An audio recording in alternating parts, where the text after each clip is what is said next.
War 2 teaser చూడగానే ధూమ్ franchise చిత్రాలకు ఇది ఎంత మాత్రం తగ్గదని, మొన్నటికి మొన్న వచ్చిన షారుఖ్ పఠాన్ లోని యాక్షన్ కంటెంట్ కి మించి ఉంటుందని భరోసానిచ్చింది. Hrithik versus tiger Shroff war సన్నివేశాల్ని మించి హృతిక్ వర్సెస్ ఎన్టీఆర్ యాక్షన్ సన్నివేశాల్ని అయాన్ ముఖర్జీ వర్కౌట్ చేస్తున్నాడని అర్థమవుతోంది. ముఖ్యంగా రా agent, best soldier Hrithik Roshan ని ఢీ కొట్టేవాడిగా యంగ్ టైగర్ ఎన్టీఆర్ ఎంట్రీతో మరో లెవెల్లో వర్కౌట్ అయింది. ఎన్టీఆర్ వేషధారణ, లుక్, కాస్ట్యూమ్స్ ప్రతిదీ ఎంతో అందంగా ఆకర్షణీయంగా కనిపించాయి.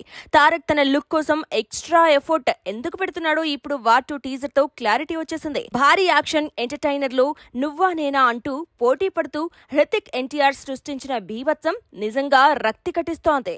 ఇండియా బెస్ట్ సోల్జర్, రా ఏజెంట్ కబీర్ తో పోటీ పడేవాడిగా యంగ్ టైగర్ ఎన్టీఆర్ స్టార్ట్ చేసే వార్ ఏమిటన్నది తెరపైన చూడాలి. నీకు నేనెవరో తెలీదు అంటూ తారక్ ఇచ్చిన ఎంట్రీ అభిమానులను వెంటాడటం ఖాయం. వార్ 2 ఇప్పుడు మోస్ట్ అవైటెడ్ చిత్రాల జాబితాలో ఖచ్చితంగా ఉంది. ఇది కూడా 1000 కోట్లు వసూళ్లు తేగలదు అనే నమ్మకం పెరిగింది. అయితే అయాన్ ముఖర్జీ టీజర్ ని ఎంత గ్రిప్పింగ్ గా ఆవిష్కరించారో అంతకు మించి ట్రైలర్ తో హైప్ పెంచాల్సి ఉంది. టీజర్, ట్రైలర్ కంటే గ్రిప్పింగ్ స్క్రీన్ ప్లే తో సినిమాని రక్తి కట్టించాల్సి ఉంటుంది.